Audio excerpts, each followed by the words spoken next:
Welcome to the Old Fashioned Podcast. On this episode, we sit down with Mark from Car Audio Fabrication on YouTube to talk about his YouTube channel, his background, how he got into it, why car audio. He makes videos based on different things that we do within car audio, maybe sound treating a door, maybe installing a subwoofer in a certain part of the car. All of these things he breaks down for the do-it-yourselfer and lets them understand what all is entailed into what it is we do. So let's talk to Mark, get his insight, and get the background in it. Here we go.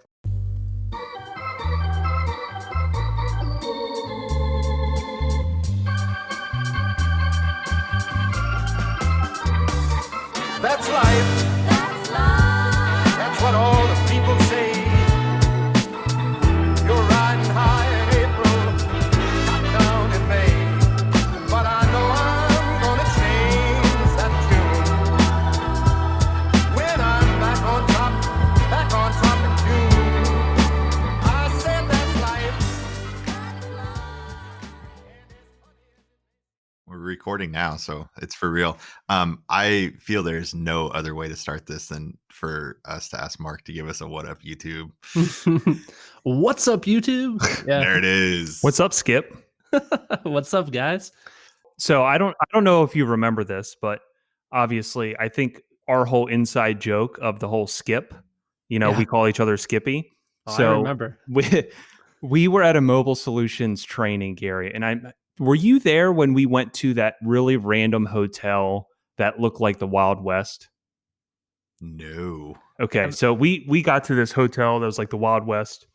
We got there at like midnight or 1 a.m, and we realized they didn't have any rooms reserved. And was this like the Graduate or something? Yeah. Okay, so I was there. Yeah. It looked like the rooms look kind of like Buffalo Bill, right? Yeah. Is that his I know name? what you're Yeah. talking about. Buffalo Bill looked like it was like his room. But the dude at the front counter, I don't know if you know Ed Bassmaster from YouTube. Nope.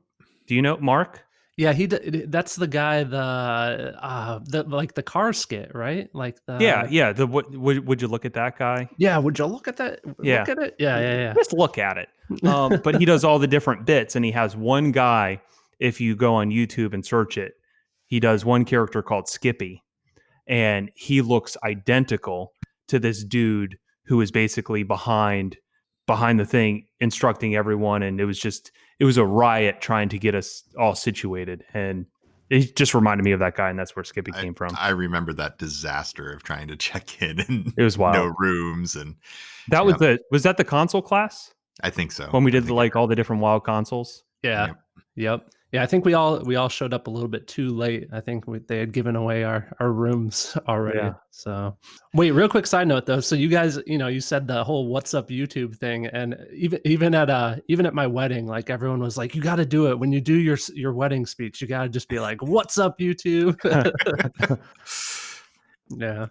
So for those who haven't figured it out yet, we have Mark from Car Audio Fab.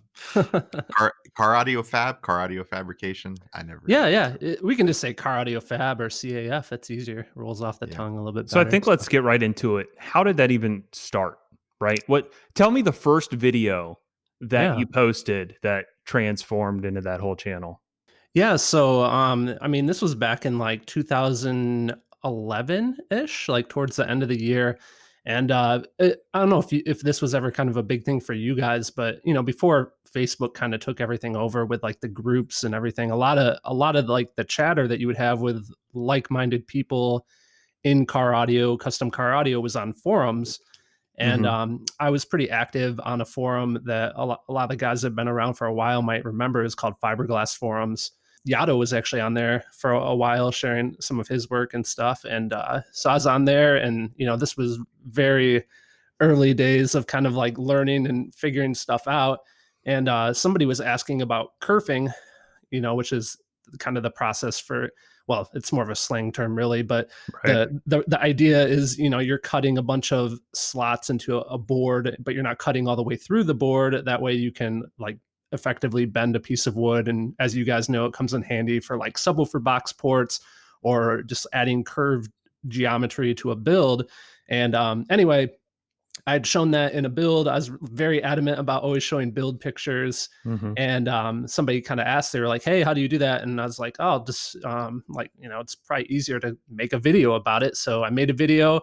It's still on my channel. You can go and watch it. I had like motocross gloves on and was doing it in the garage with like a 480p camera, and a horrible audio, and just showed the process and kind of went through it. And it's very boring to watch. I'll warn you in advance if you go check it out. But yeah, just showed that and then put that on YouTube. And it was just funny. Like, subscribers just started rolling in, and I was like, well, it's kind of cool. Like, people are kind of interested in that. So started making just more how-to content, and it took off from there. So let's work backwards. What got you into car audio? What was your first kind of exposure, or what made you aware that car audio even existed? Yeah, so I'd say like probably when I was 16, getting my license in high school, a couple of my buddies had subs in their car, and I feel like a lot of people have this same story where you got to outdo your buddies, you got to get a better system. And back then, I don't know if you remember Legacy. It was like just definitely, I don't want to talk bad, but lower end quality, if you will. So I bought some of their subs and like had just a sealed enclosure, put it in my 84 LeBaron. Actually, this is great. Isn't that the car from Freddy Got Fingered? Yeah, there's a picture. I wish we could have the guys seeing the picture, but there's the picture for yeah. you guys right there. We'll put that as your yeah, maybe we'll use that for the episode picture. Yeah. I could send you guys a better one. But yeah, I mean, it had the green neons with the those subs were like painted red. The amp was red. It was very back when they were actually neon fluorescent tubes. Yeah, what year was neon. This? Let's see, 2003, 2004-ish. Okay. So I feel like this was just about the time frame it was getting into like, more of like LED or what was it, like the electroluminescent wire? Oh, yeah. And Yeah. Oh yeah. Yeah, that was the new tech. When you talk about that fluorescent like string light, here's a funny story. So when I think we're pretty close to the same age, and at the same time, I had my Eclipse GSX, which was like my show car, and that couldn't become a daily driver at that point. I mean, I drove it to like high school and stuff, but it became too much to drive all the time.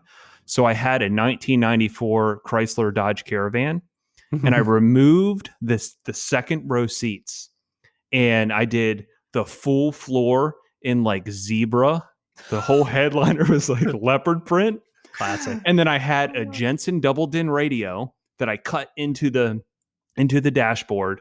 I had a live plant in the back that I would water all the time. And the funny thing is, people knew what car that I drove for real. So it was more of like a joke. Wait. We would cram my buddies in there, and we would, go to parties. We'd go to the different clubs and stuff like that. Tell me somebody peed on the plant at some point. No chance. I got very, very stern. You got to paint the image better of this plant. Like what was it in?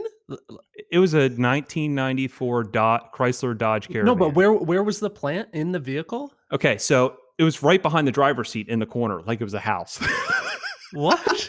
Yeah, I'm dead serious. This is the craziest thing I've ever heard. Oh my gosh. I will have to, when we get off this, I will Facebook message both of you pictures of this van. It was awesome. I think that you need to make that like an accent that you carry through all your builds from now on. They all need to have like a plant at somewhere in the build. You know what? I'll go one further. Instead of going on Messenger, I will post it to Fabrication Nation. Do it. There you go. First build.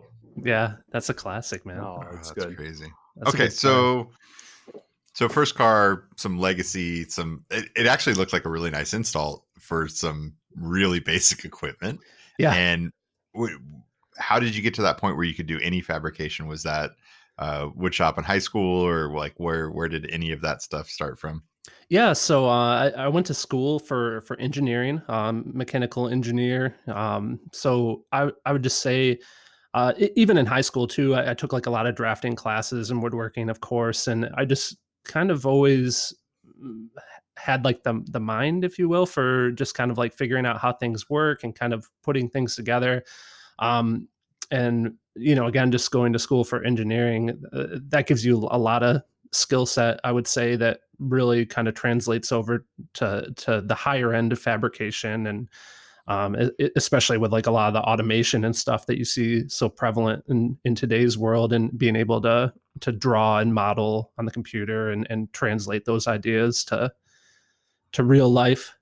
But yeah, I mean, that's how that's kind of like summarizing, I feel like 15 years. It makes it sound easier Right, easier than right. it was, but there was definitely a lot of trial and error. I mean, even through college, like outside the dorm, I had a couple buddies that would like do stuff with me, and I just remember running like extension cords out into the parking lot, and like just So do back it. then, back in like 2003, 4-ish, did you go to car shows like Hot Import Nights and things No, like that? nothing like Or that. no? Like I grew up in the Midwest, so the car culture was just like not that great at all. And actually, in college, I met a friend that lived down in Atlanta, and I went with I met up with him on like one of my summer breaks, and we ended up going to, I think it was like a Nopi event, like at Mhm. the right in Atlanta, and I just remember thinking to myself like, this is where it's at. Like people are actually into cars here. It's nothing like up in the Midwest where Yeah, it everything's was gonna always pretty rust. And strong. I'm not sure how it was, where Gary's at, but on the East Coast, I mean, we have like Carlisle, Pennsylvania, which is like always really big for car shows. And yeah, we just had a lot of action that would get huge turnouts. Obviously, you yeah, had like Hot Import Nights, Funk Master Flex shows. They had an affiliated company, NCCA, I believe, National Custom Car Association, which would do like actual massive show turnouts that have points, much like Ayaska and Mecca, where you travel and there's a point system and all that kind of stuff. And yeah, I would say that's what really got me is when I was in high school, I showed my Eclipse, and when I moved to Florida, I ended up taking it with me, and I went to Hot Import Nights Miami and showed it all down there. So I mean, it was a big yeah. part of my upbringing, that whole car culture. Yeah, see, it's interesting you say that, and maybe that's why personally I'm like so much more tied to like the internet side of things, is because for me to have that outlet to like see cool cars and like to actually talk with people that have the similar interests, like I had to do it through the internet. Right. There really wasn't that many people around, or like you mentioned, even like big good shows to go to, and Mm-hmm. so and unfortunately nowadays, I mean I don't really keep up with like the custom car shows, but I feel like, I mean, maybe I'm wrong, but I feel like there's not as much as there used to be at Yeah, I don't all. think so. Yeah. So it does seem like there's some more like SPL side shows that are kind of out there. Seems like that side of things is going Yeah, good, but I would say that, again, I'm not even a part of that side of the culture of the yeah, SPL side, so I can't really speak for it, but it seems like it's niche. It seems like it's niche like Ayaska and stuff like that. You have your, intimate, you see the same people, same faces, and right. That's definitely how it is out here. And we've actually seen a little bit of a resurgence of the sound quality competition out here, where it's kind of come and gone on the West Coast. We definitely have a really strong car culture, but there's nothing that there are no shows that are like Hot Import Nights ever was. And even dub shows still popular out here, but it's not, like it was in its heyday. We get all sorts of events, but just nothing on that kind of scale anymore. dude, I miss that. I would kill to go back into a weekend in like 2002 where I Oh man. leave one night and I tape up the whole front end of my car in blue painter's tape and drive. My wife now was with me at the time, and we would just go. We would drive wherever. It could be hours away. We'd stay in a hotel, and we would literally spend the whole weekend just, sitting by sitting by the car. I Yeah. mean, I don't know, man. It was Yeah, cool. I mean, I can relate with my very limited experience of just visiting that guy down in Atlanta. I mean, I remember we like the night was like, okay, let's like, we'll go out and like get some food at like a drive-through or whatever. And you get to the drive-through and there's like 40 cars just like sitting in the parking lot, like all cool cars. And you just park next and everyone's hanging out. It's all chill. And so we have that out here every night of the week. See, basically. That's awesome. Like, yeah, cool. I'll show you guys we have a website that's like SoCalCarEvents.com, something like that. And like, you can just go through there, and on a Saturday within, I would say 50 miles of me, there's 100 shows going on, between like parking lot, cars and coffee type stuff in the morning to like evening cruise nights. And some of them are very specific groups, like, hey, here's the Mustang guys, and here's where all the bikes are hanging out, and here's all the vintage car stuff, and kind of all over the board with that stuff. The one that's kind of sprung up and gaining popularity out here in the last few years has been, I don't know if you guys have heard of Radwood, but it's a series of car shows that's all based on like 80s and 90s automotive lifestyle, like car show. So like, you'll go and everybody's dressed up in their 80s gear, and it's all 80s cars, and there's ghetto blaster displays, and like, it's absolutely insane. And it's a very fun kind of event for guys that were into the car culture in the 80s and 90s. That's cool. When I had moved to Orlando, and this was probably 2006, 2007, the car culture was actually pretty large when you're talking about like just the community. And you would just you would see Steak and Shakes and stuff like that, and there'd be like 400 cars out. I went to Universal Technical Institute in Orlando. Obviously, we're a bunch of car guys, and I remember one night everyone was like, hey, let's go to Tampa, and there's this bridge called the Gandy Bridge. And the thing about this bridge is that there is a massive stretch of bridge, like 1.5 miles, and there's no median. So like, you can't get pulled over on the bridge, right? There's nowhere for them to sit. Exactly. Like, you can't get pulled over because it's like there is no shoulder on the bridge. Yeah. So people would literally race on the bridge, and there's park and rides on either side of the bridge, which became like car shows. And this was probably the craziest thing I've ever seen in my life. I mean, you couldn't have written it better for a movie. Okay.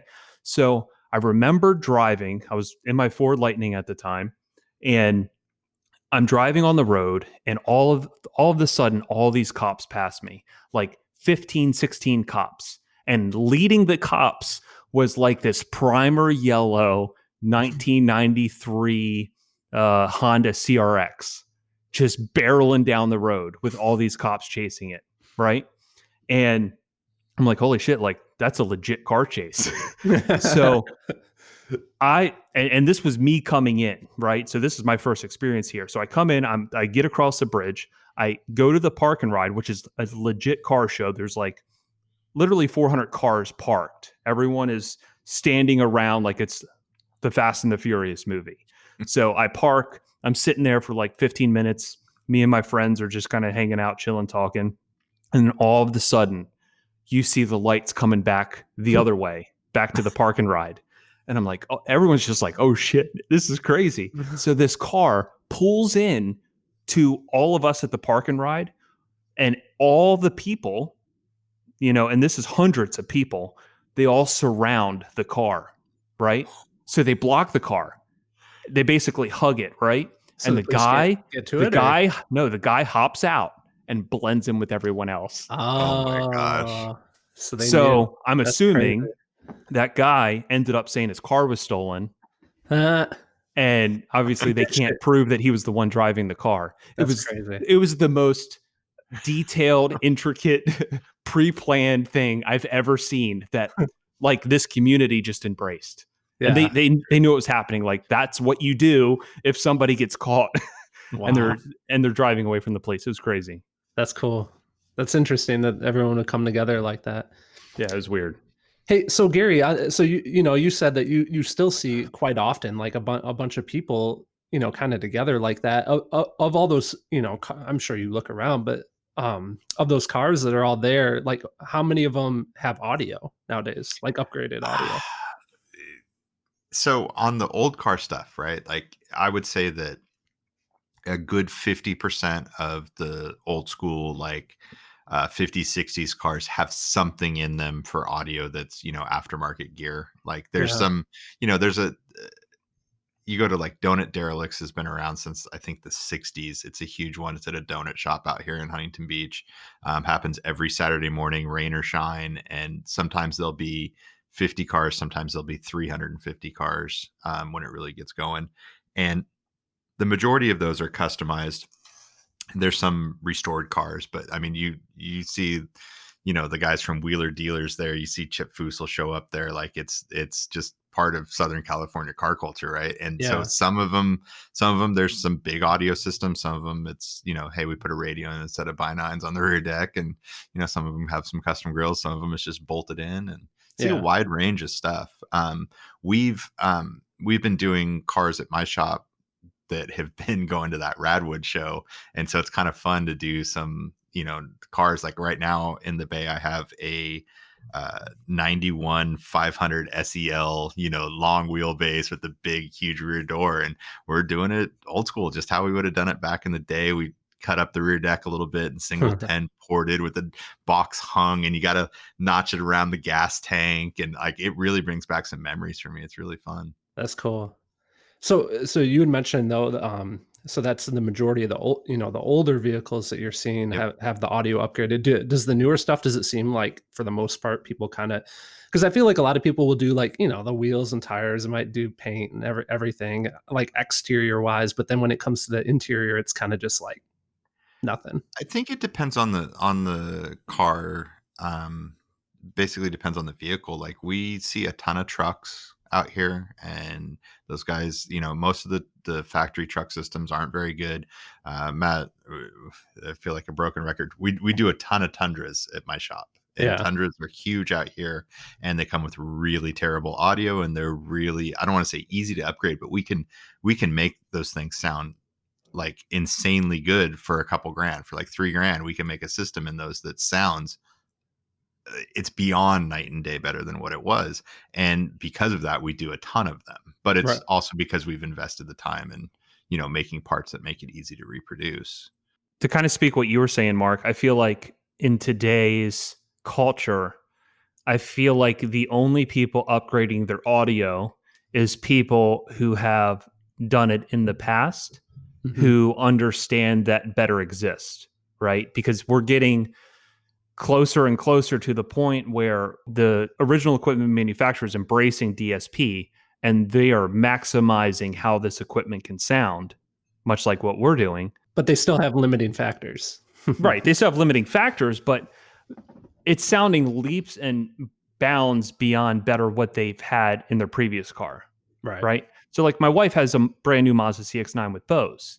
It has center point. So I mean, there's processing, and there's pretty much a true center image, and it sounds decent if you didn't know what else existed. Right. And much like when I posted the Tesla Model 3 in Tesla groups, there's a slew of people saying, well, why in the hell would you change out the best sounding car that you can buy on the market today? Plus, you totally ruin the range, man. Right. You can't Exactly. drive as far now. That's the worst. Which, by the way, if anyone's listening, it does not hurt the range. With that one comment, I feel like people know that that's like the one thing that pisses me off so much every time I post a Tesla thing, that there's a ton of people that just do it for fun now. Yeah. And I'll comment back with like an educated retort to what they said. And they're like, oh, no, dude, I know. I'm just messing with you. Like, I knew it till. Yeah. So Matt has his response like on an email. I do. I have a copy and paste it. Copy paste. Yeah, at this point, copy and paste. Yeah.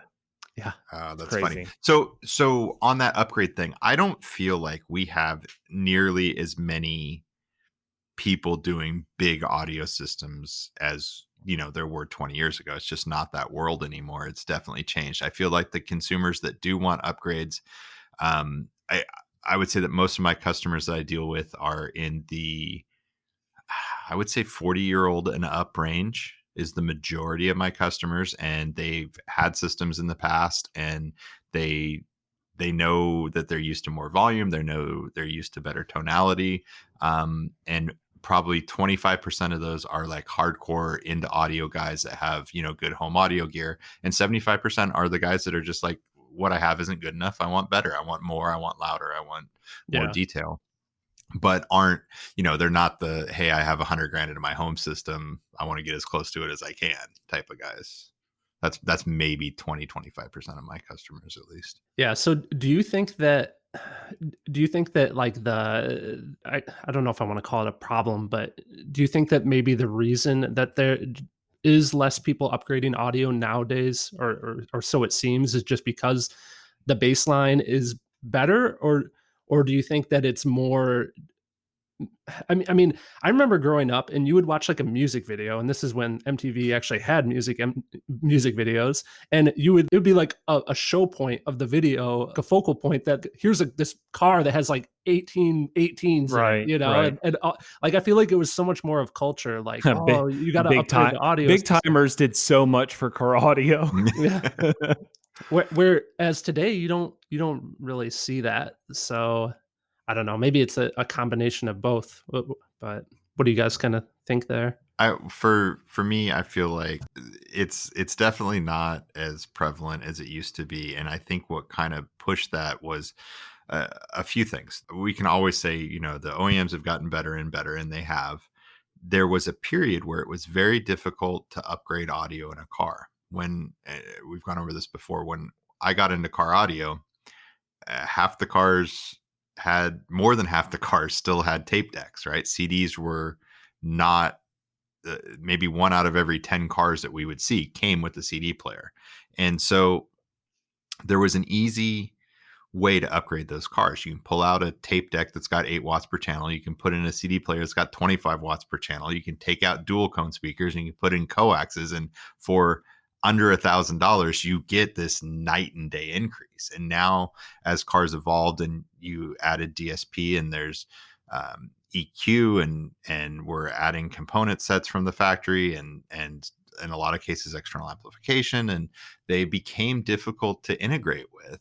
So it increased the cost so much that there was no value proposition, right?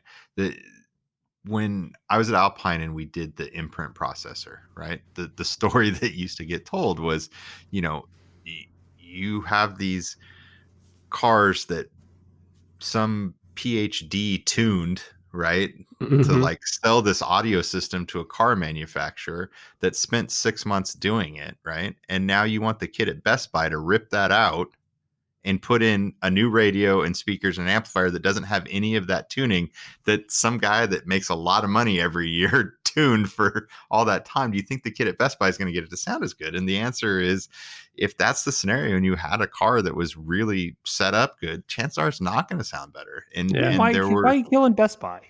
Oh, I'm sorry. I shouldn't pick on Best Buy. That's just a general example. Yeah. Right. Circuit City. Yeah, I know. Yeah, Circuit City.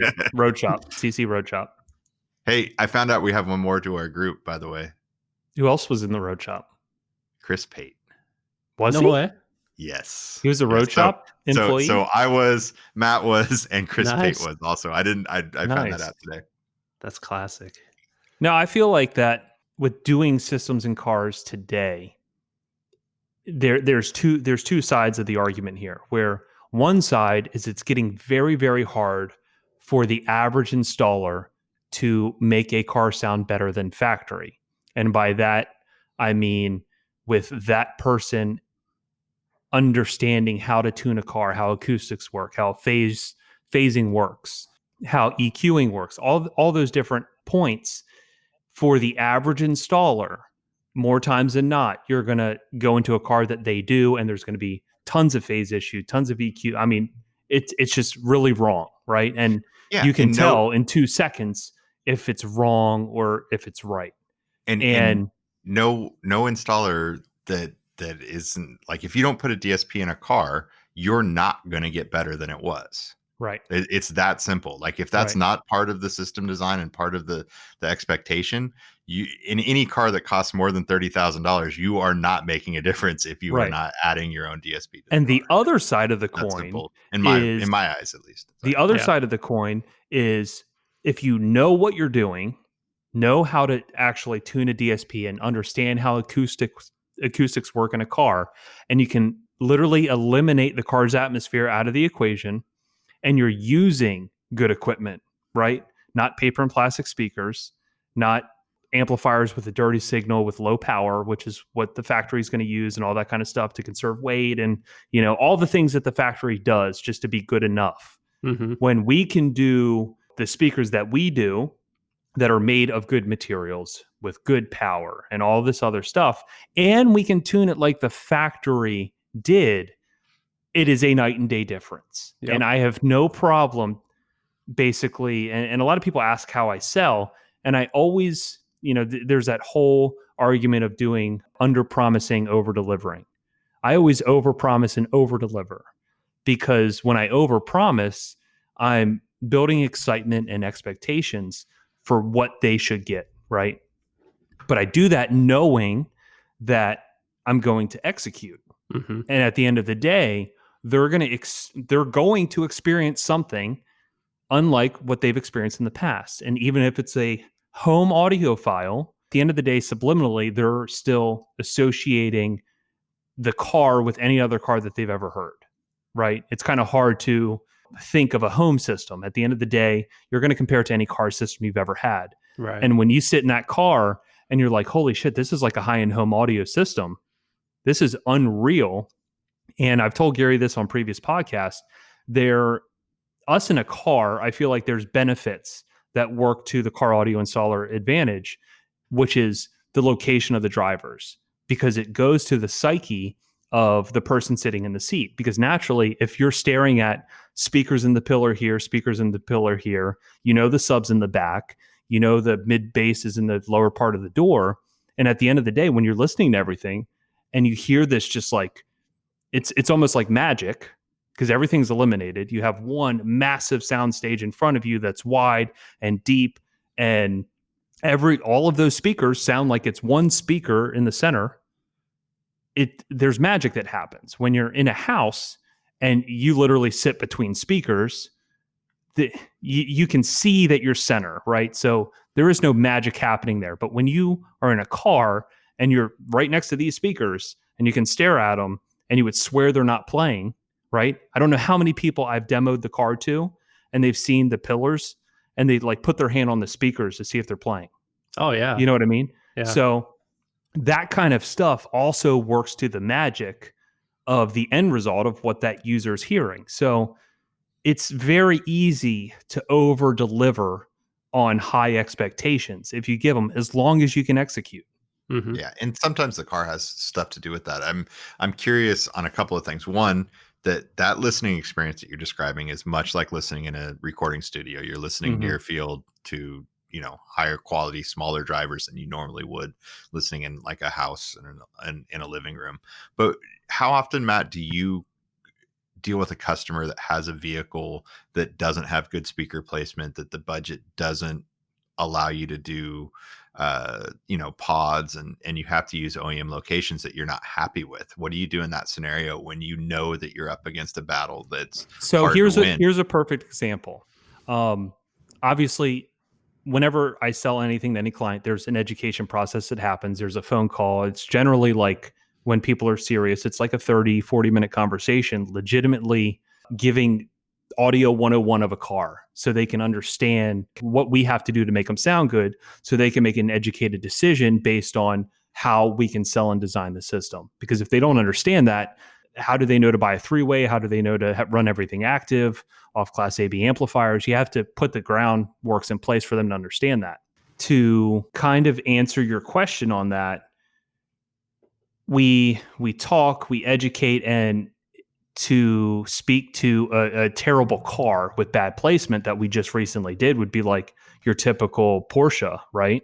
It was a 991, and he didn't want to add subs, so we just did front mid bass in the factory location, 8-inch, and then the mid range, which is right over top of that in the door, which when you're sitting there, your leg is blocking. And then obviously the tweeter on the dash firing into the glass. So as long as you can educate and at that point hamper expectations, say it would be better if it was here because X, Y, and Z, but we can still make it sound good. Obviously, it's still going to sound way better than what is in there currently because it's using those same spots. And if we're using better equipment and better amplifiers, it's going to sound better. There's no ands, ifs, or buts.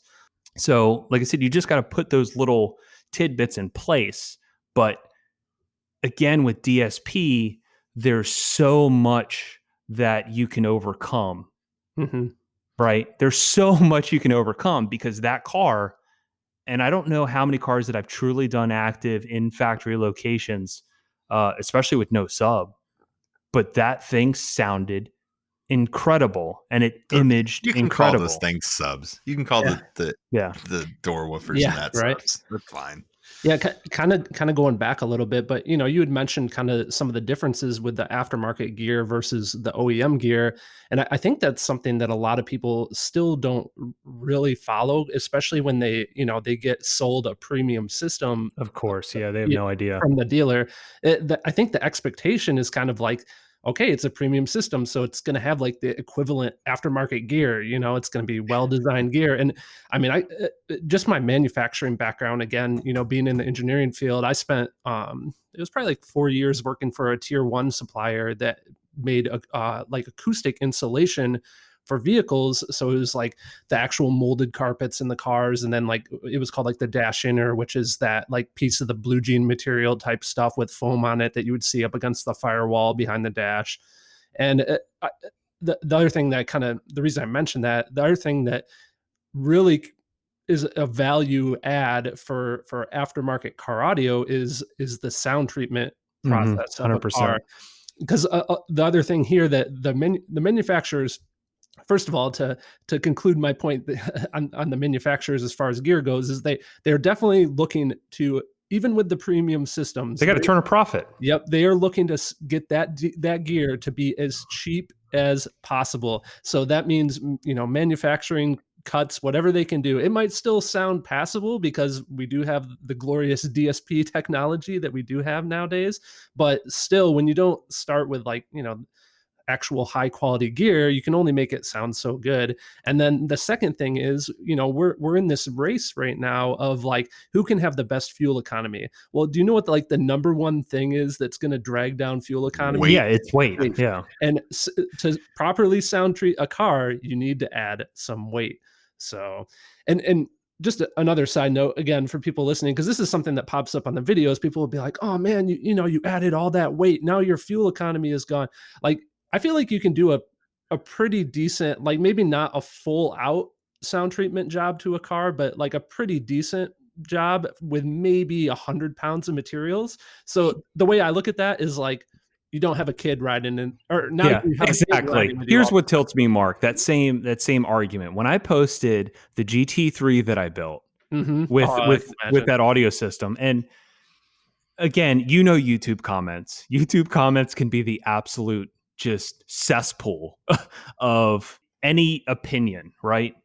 The most uneducated stuff rolls in there. And at the end of the day, we obviously performed something that was an ask of the client to make it sound incredible, right? Mm-hmm. We did it with weight as a motivating factor with how we designed the system, which is why we used some of the materials that we did and we designed it the way that we did. And at the end of the day, you have Porsche track enthusiast just being like, yeah, that's not a GT3 anymore. Yeah. And my argument is like, okay, so you might be taking a 220 or 230 pound driver and swapping it out with a 170 pound driver. What's the difference? Are you saying that if a guy who weighs 230 pounds drives a Porsche now or a GT3, now it's all of a sudden slow? How many horsepower is that car? A lot. I mean, it's not going to flinch at that. No. But and again, if it's a track car and you're going for like literally a tenth of a second and that matters, okay, you have an argument. But if it's a daily driver, that thing still scoots. I don't care who you are.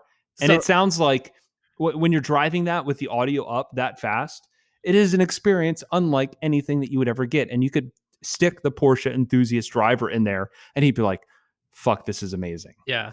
So that's the other thing. And I mean, you mentioned, YouTube comments. It's kind of like a known thing where, sometimes communities can be somewhat toxic. I'd say for the most part, I would say like 95% of comments are decent, but it's like that 5% that like, it stinks because you don't want to be negative, but sometimes it's easy. Like you get that one silly comment and you just dwell on it and you're like, oh, right. But the biggest problem is I feel like people will take what their preference is and they expect that their preference should apply to everyone else. So exactly. You mentioned the track guys, like, of course, if that guy's goal is to go around a track as fast as possible, of course, he's not going to put an audio system in it. But that guy has that car and he wants a good audio system. He's probably not taking that car to the track anymore. Right. It's that dude's car. It's his money. Just let the guy have the, right. Who are you to complain? It's that guy's car. He can do what he wants with it. Right. Know? Right. Much like when I did the Jeep Wrangler, I got so many comments like, oh man, pretty great car for an audio system. Yeah. And listen, I understand it's a Jeep Wrangler. Mm-hmm. It sucks. It's for loud, for an acoustic environment. Yep. But at the end of the day, if that client enjoys that car and somehow he's like emotionally connected to wanting to rock out in that car or to have it sound like a perfect reference audio system, that's my job. Is to do everything in my power to make that happen. It doesn't matter that you can go off-roading in it and all this other stuff and it has a soft top, but at the end of the day, I will say when I drove that, because I do all my own photo shoots, I do my own video, mm-hmm. and when I drove it to the photo shoot, I was legitimately driving it down the road and I'm like, holy shit, this thing sounds like a quiet SUV. Because we literally did like 4 layers of sound shield on the floor, like the carpet barely even contoured to the floor anymore. It was like 4 layers on the ground, and it made a massive difference. Obviously, we added a lot of weight, but again, at the end of the day, kind of what I allude to a lot of customers when we talk about sound treatment and how important it is. Most audio systems that are installed today, you are hitting the limiting factor of resonance in a car before you're hitting what those speakers can actually do, right? So we're actually stopping the headroom or the level of certain drivers, especially with mid-bass, to not hit resonance, right? Because a lot of times those 8s in the doors, and me and Gary talked about the 991 specifically and how terrible those plastic door panels are and how big of a resonance factory that is. You have to spend a lot of time in there and really feel out each part or notch filter a certain frequency out that really resonates the panels, stuff like that. But generally the equipment can do way more than where you're setting it at. And like a BMW underseat woofer, they make the Focal woofers and things like that.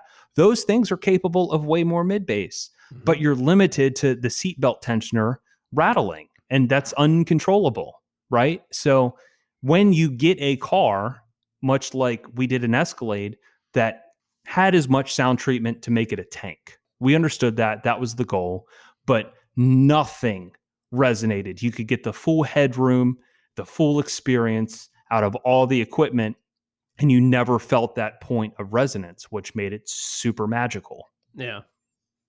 Yeah, 100%. It makes a big difference.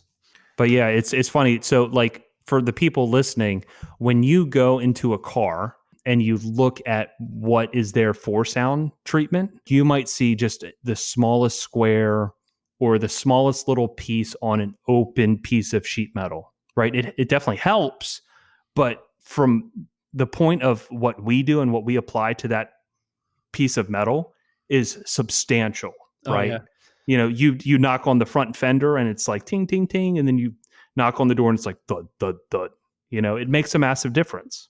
And Mark, you said you spent time in that world as working for a tier 1 supplier? Yep. Tier 1 for automotive acoustic materials.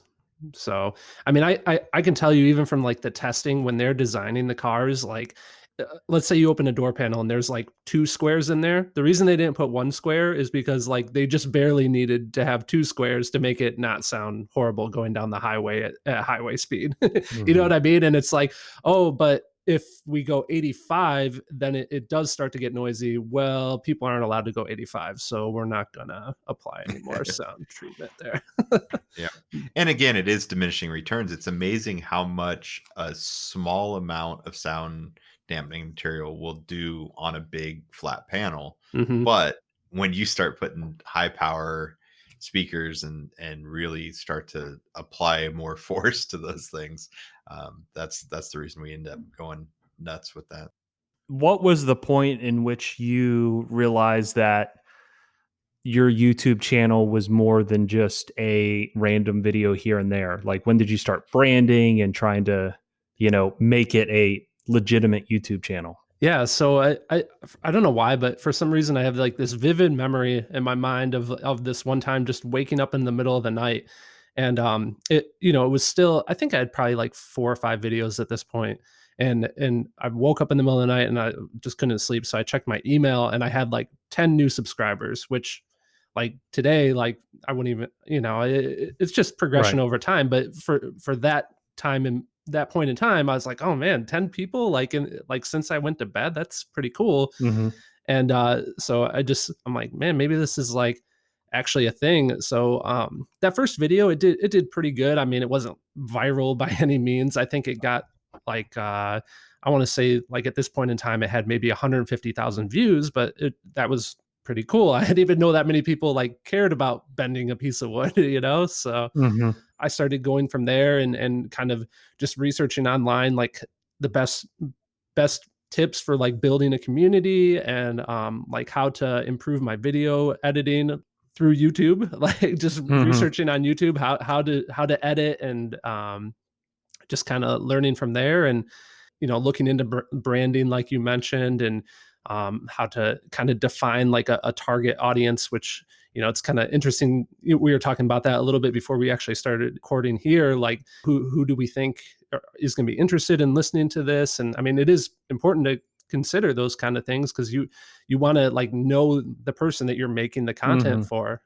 So, and I think with my videos, one of the things I like, and I think this is important for anyone that's trying to create content, is like you almost have to be like your own target audience. Like I feel like I need to be the definition of my target audience. That way, as I continue to make more videos, like I'm interested in what I'm actually talking about. Otherwise, I Oh feel like it yeah. would I start mean, to, you have to be, you got to show passion in what you're talking about, or else nobody, it doesn't even matter if people are interested. They're just not going to yeah. watch it. Yeah. That's what I like about what you guys are doing with this podcast, actually, because you sent me that first one of just, you two talking, and I just sat there and listened to the whole thing. Like I didn't feel bored at all. And, I think, like I said, it's just good to have that target audience defined and like just to be passionate about it, which I mean, clearly you guys are. And I hope people out there I hope my passion for this shows through because I mean, I love doing this stuff. It started off for fun and it translated into something that I do full time now. So, How many years has the channel been going? so 2011, so 9, 10, Yeah. 10-ish. Yeah. And how much do you feel you've grown? Like Oh your gosh. skill set through the years? Like Yeah. how much and where have you drawn from? And give us I, all that. Like what's your education been to Yeah, I mean, I think I still have tons to learn. I'll tell you. I mean, I'll be the first one to tell you. Like, I listen to Schaeffer talk about stuff sometimes. I'm like, man, this dude is well, you too, Gary. I mean, I've seen some of your fiberglass technique. I'm like, dude, these guys are super advanced. I mean, you can only hope to keep learning more and more. But yeah, if you can, I think it speaks for itself if you go back and look at some of my older videos, back then versus now. I mean, in some of the older videos, I was using a router down on the floor. I was using fender washers as radius templates. I was using bowls Hey, I mean, as circle that's guides. evolution, man. I, I mean, you got That's to, evolution. yeah, I you got, feel like go ahead. every year you have to look back at what you did the year prior and try and look at it and say, I could have done that better. I Yeah. could have applied this technique. I could have done it like this. That's normal. That is totally okay. It's totally okay to think of what you did 4 years ago as like, man, I can't believe I did that. Right. Yeah. So yeah, that's natural. It's a natural part of life. And I feel like everyone, or a lot of people in the world today, they're trying to be perfection. They're trying to display this sense that they understand everything. And at the end of the day, the most humbling thing that you can do as a fabricator in our industry is you go to Disney, Yeah. right? And you look around and you see all the stuff that is physically one-off fabricated, and it puts you in perspective of what your capabilities are. Yeah. Yeah, there's some guys that I can't remember what training it was, the one that Yato was at, and just some of the like prop makers that he's turned us on to on Instagram and stuff. Some of the fab that they do, oh my gosh, it's Right. I mean, it's crazy. really cool to see everyone's, especially with social media nowadays, to see everyone's content, right? Mhm. Everyone's creative content, whether it's TikTok, whether it's YouTube, no matter what it is, just to see like people's minds working to make stuff Yeah. is so awesome.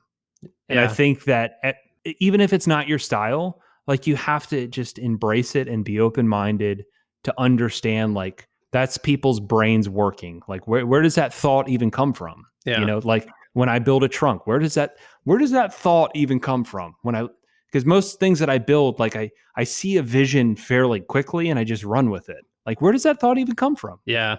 I think the other thing that's, critical for people to understand too, especially if they're just getting started, is like, I say this all the time, but everyone starts somewhere. Like it's really easy to look at, a Matt Schaeffer build and be like, holy crap, I want to do that. But I mean, you really have to understand that you have literally what, 20 years of experience? It's a lot of years of failing. Yeah. And that goes to my quote, like the masters failed at everything the beginners never tried. Yep. And to execute, and again, where I'm at now, I hope to be 2 years from now, looking at the stuff I'm building now and being like, ugh, or not, but like I could have done that better, right? Because that's natural progression. Yeah. And you have to be open to understanding that you're constantly learning, but you have to be open to criticism, right? Yep.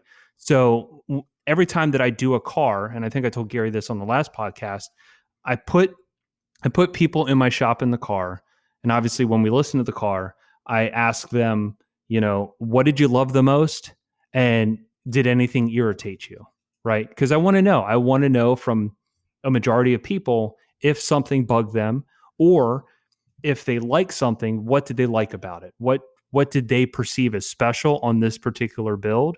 Or if I play 10 demo songs for each person in my shop, which one was your favorite? Because that gives me a lot of like feedback to kind of understand the general consensus, right? It's me building data on the job so I can kind of use that data for the next job, or use that data in the demo for the client, right? To play all the songs that got the best feedback from random people listening to it. Yeah, I mean, just the progression. I mean, you have to understand that progression takes time. I think that's maybe one of the things that people kind of like about the videos is you can really see that like over time there, because people will message me and they'll be like, oh man, I watched some of your old videos and like you're light years ahead of like what you were now. And I think that helps people kind of see how, it's more obtainable. Yeah, everyone can learn, even the person that people are watching, right? They're watching you and learning from you, and they can see that you're getting better While right? I'm learning. It's like learning exactly. Inception. Yeah. Yeah.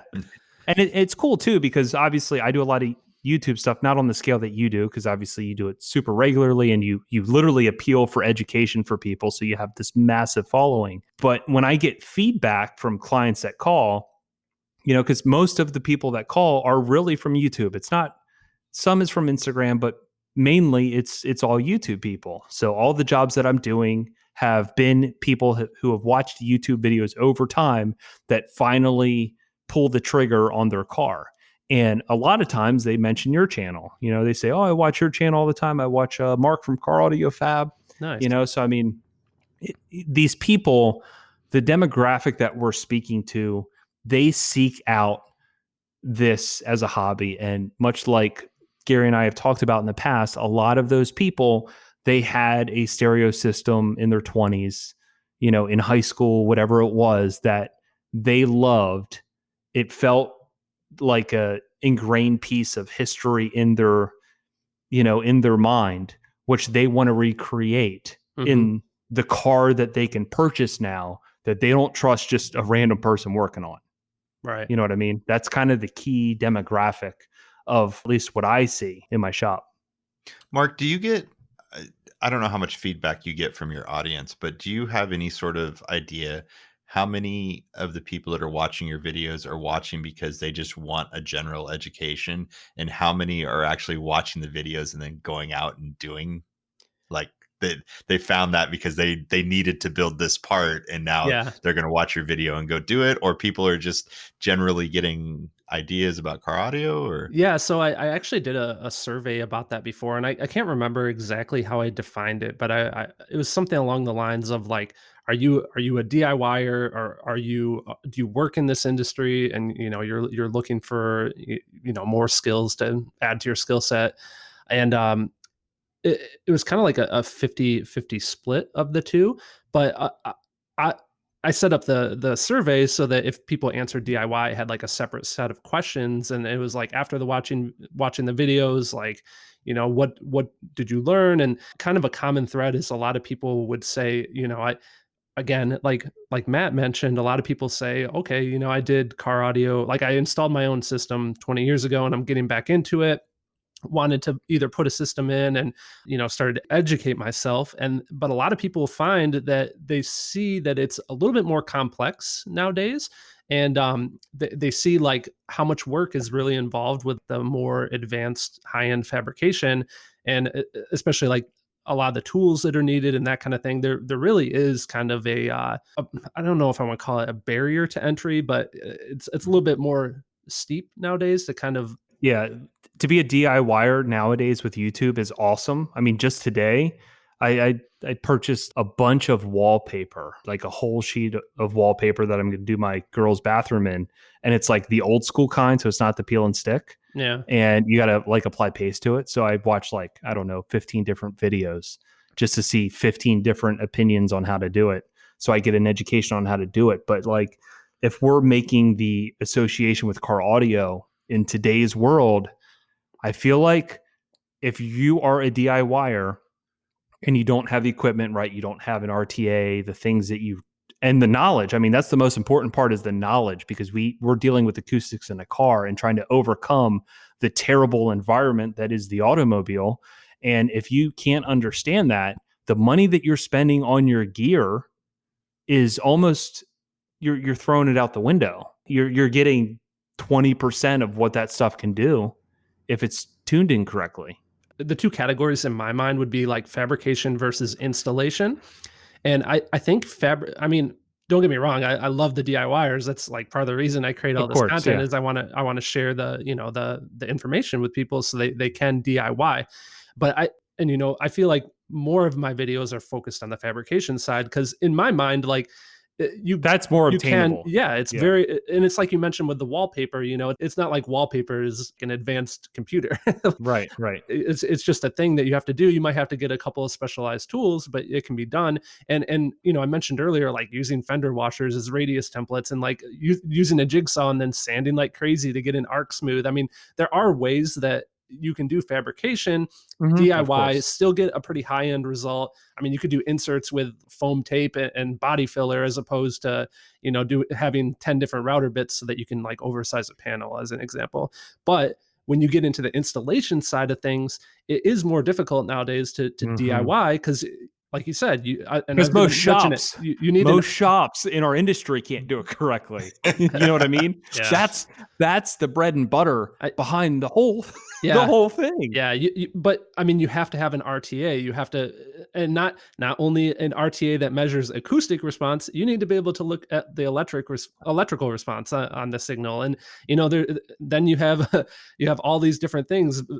potentially built into the stock system with, there might be time delay built into the stock system. How do you correct that? There might be an all pass filter, like how are you going Yeah, to and that comes integrate down that? to the education of the person who's doing it on a daily basis in order to Yeah. understand that and get the maximum value out of your equipment. And I always talk to each client about return on your investment. So generally, we educate, then we come up with a target budget, and we give the best return on the investment for that budget. Right. I mean, that's what we do.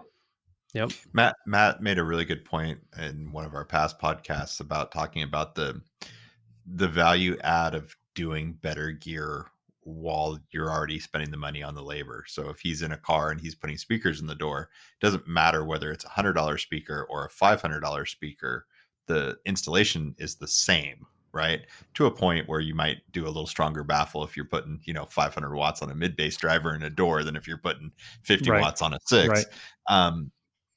But for that, there is a lot of value in getting the better gear while you're having somebody do the install. Yeah. Yeah, because like I said, if you're spending, let's just say $3,500, $4,000 on a basic system that includes everything, your front speakers, a DSP, amplifiers, a subwoofer, obviously with installation. If you add $1,500 to that, right, and you just upgrade the equipment with that $1,500 and say the install is the same, because again, to install a set of $300 components versus a set of $900 components, you're spending all your money on performance at that point, right? Yep. So the return on the investment is going to be far superseded than that basic system. So that's kind of how I always break it down to each client, is you're actually getting the worst return on your investment with the basic system, because you're spending the amount of money to install the gear. And if you can just muster up or find an extra $1,500, $3,000, you get a dramatically different product in the end. Do you have a similar explanation for sound treatment? Like, I'm going to be, let's say, okay, I'm taking a door panel off because we're going to upgrade the speakers. I mean, I'm going to be in there. That's the labor, obviously. Yeah, dependent on the tier type of system that we do. Sometimes we'll do black hole tile with the sound treatment and things of that nature, but that's really based on a tiered type of system where you're doing a system in which you would notice advantages of what you're doing. Because obviously, if you're doing black hole tile and all this other stuff, and you're doing freaking, GL Audio C1s or Alpine Type S in the front, I mean, it's really irrelevant at that point of what benefit you're getting from the labor and the product that you're putting in. But sound treatment for me really comes down to a tiered type of system. And then it's always a non-negotiable based on addressing the car as need be, right? Mm-hmm. So the one thing, and this is a beautiful thing about when I demo the car with different people in my shop as I'm doing the build, just to kind of like backtrack, I generally do the audio equipment first, the full build, and then I do the fabrication. And the reason I do that is because I can demo it with people coming into the shop as the build is happening, and I can constantly get time and listen from the passenger seat. And when I'm really listening from the passenger seat, it's more or less to like gear in on resonance in the car. Do I hear anything on all these songs? Where do I hear it? And then when the client gets out, or when the person in the shop gets out, then I'll play the same song, and then I'll start rooting down where the resonance is happening from.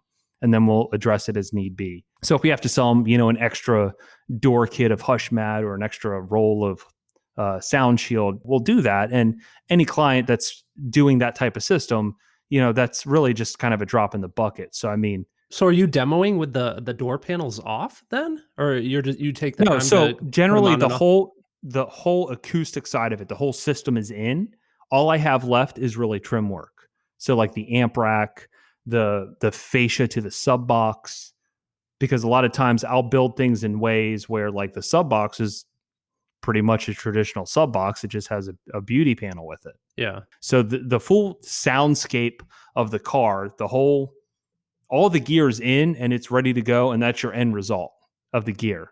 The only thing that I have to do in the next week in most cars is the the appearance of everything. Okay, so you do. So at that point, you do have all the interior. Yeah, everything is OEM installed, panels. ready to go. It's all tuned. Gotcha.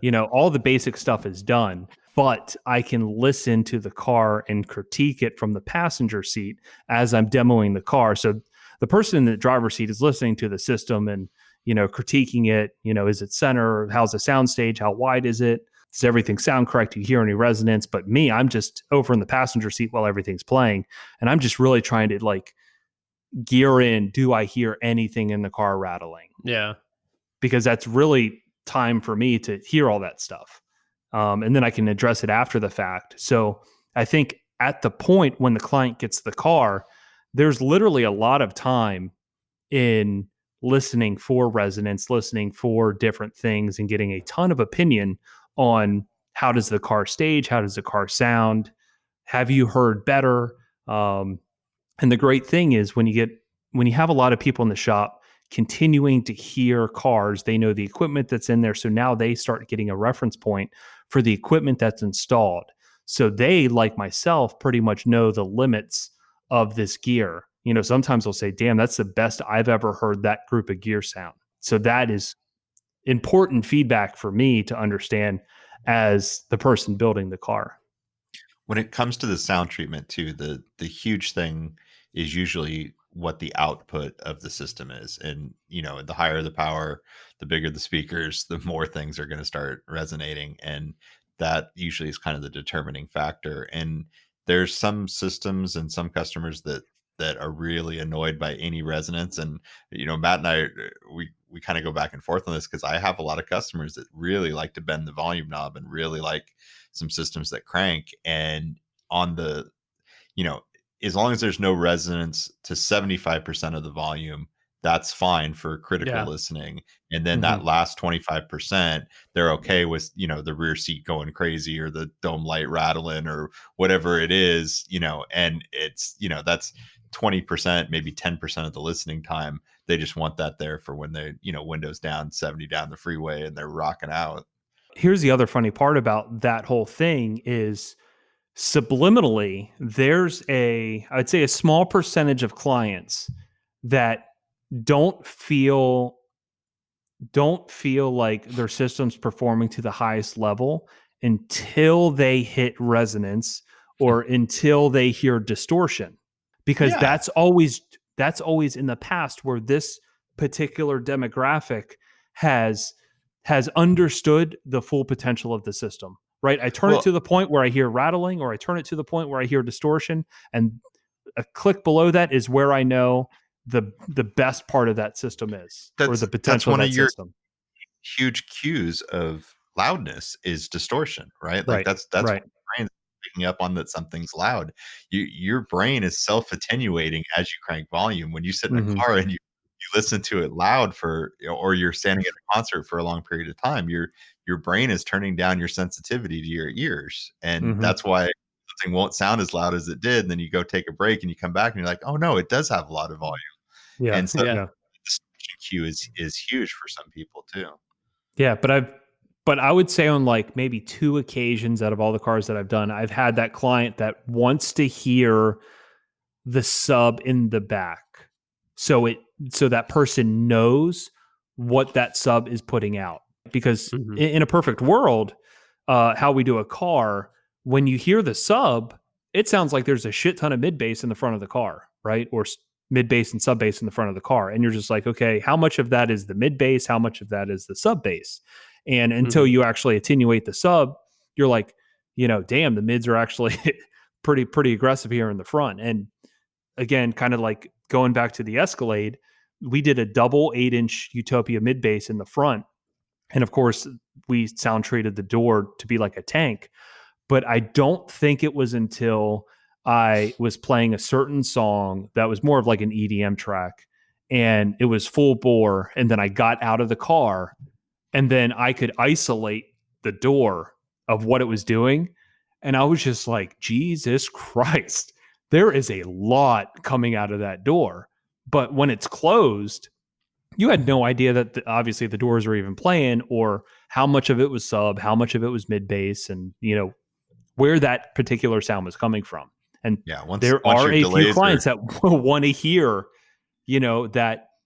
that point of distortion or that point of resonance for them to understand, okay, it's loud now. Yeah. Because it is weird when you don't have distortion, you're sitting there, it's playing loud as hell, but your ears aren't fatigued.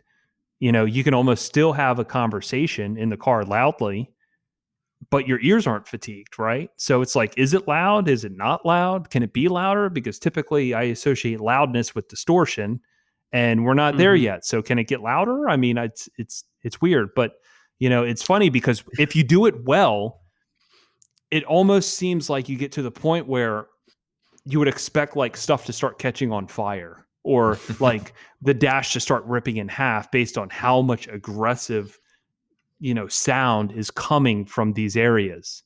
It's crazy, really. It's funny you mentioned it's not loud if it doesn't sound distorted, because on YouTube, if you record a system, which let's all not lie, it's impossible to recreate the experience that you're hearing in person. Let's nip that in the bud right now. Yeah. But here's the thing, right? So if your mic isn't clipping like crazy when you're recording a system, it must not be loud. Exactly. I've made that mistake before. People are like, well, that didn't sound very impressive. It's because I like attenuated my mic like 40 dB. Like that's why it doesn't sound loud. Every other video on YouTube is like, yeah. Here's when you can do a sound video is in SPL. When you literally see people's hair flying, or you see the windshield doing like a tidal wave dance, right? Then you're like, damn, I mean, there's a lot of pressure in there. But like when it comes to sound quality, and again, it's one of the comments that pisses me off the most on YouTube is like, doesn't sound that good. That was clickbait because you didn't even play the system. How do I know how it sounds? And it's like, dude, you're listening through your phone speaker on a recorded Rode mic.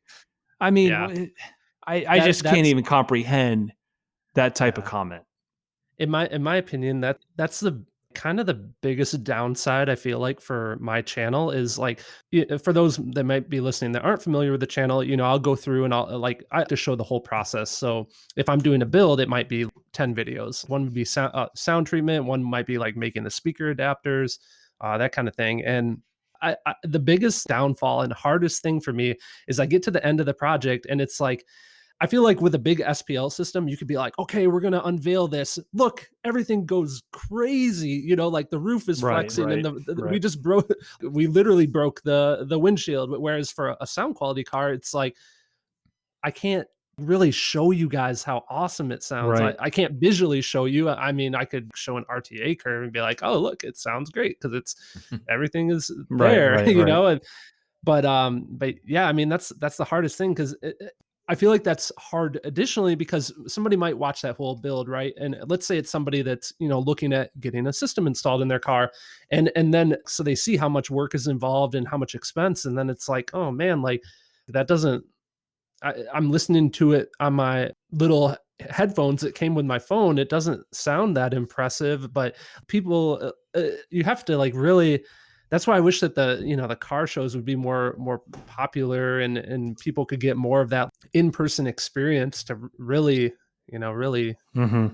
get that impression. Do you guys both have do you have demo cars that like if a client comes along, they can like, do you have a car like always ready to go if somebody walks in so they can listen, or how do you demo stuff? So I just bought a Tundra to do one of the systems that we do. Yeah. And then I have some friends a couple doors down from the shop that has a Tundra that has a system in it. And we use that to demo that system. And then we've always got something in the shop, hopefully, we always have something that's making music to hear.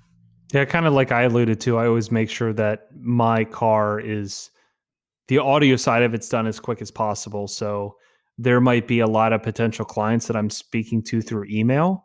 And if they're local enough, a lot of them will actually make the trip and come hear it in person, which is always great because it gives them the ability to have relief.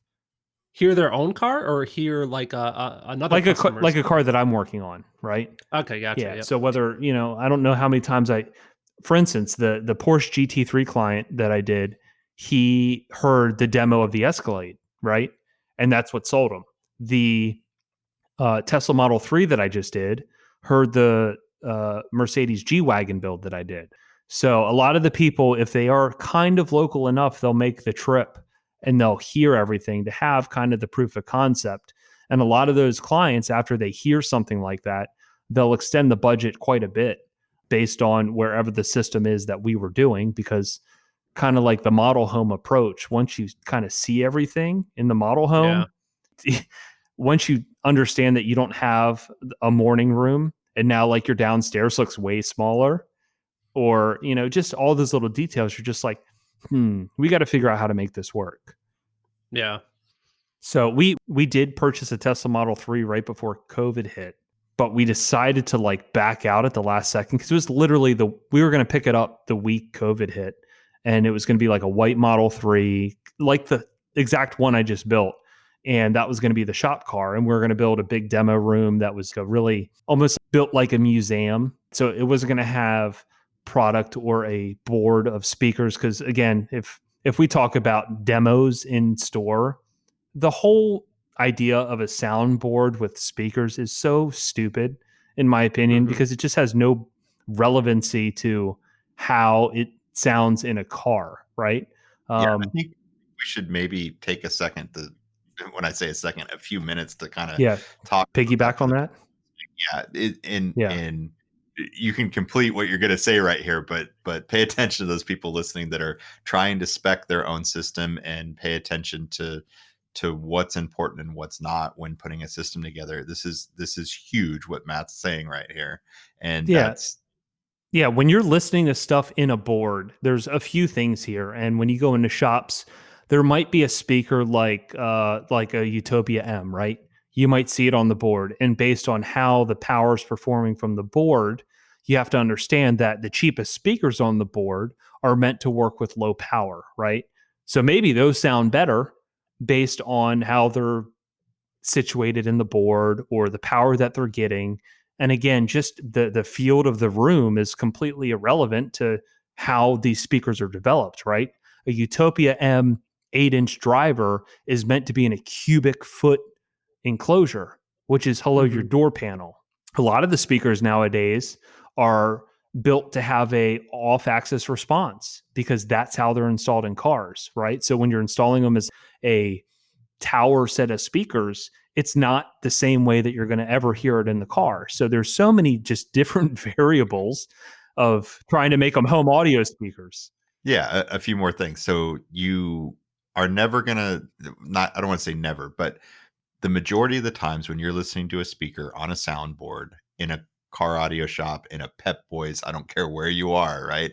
It's pointed at you and it's almost at eye level. There are very few applications where you have the direct response without the added reflections of a car interior, the glass, the pillars, the door panels, the floor. All of these things are changing how the speaker sounds. So if you walk into any stereo shop and you listen to a set of speakers on the board, how they sound in the board is not how they're going to sound in your car 95% of the time. And this is why DSP is so critical too, by the way. Yeah. And here's the other part of that, just to piggyback on what Gary's saying. The other reason why you have to hear the audio in a car is so you can understand that this shop can basically eliminate the atmosphere of a car. Because if you sit in a car and if you hear exactly where all the speakers are localized, then you're like, they didn't do a good job. And again, a lot of the people going into these shops don't even understand that. You know, as long as it's more loud and more clear, hey, it sounds better. But there's so much more beyond that. And I think that's the picture that we're trying to paint in this podcast, the picture that I'm trying to create in the sales process when I talk to clients.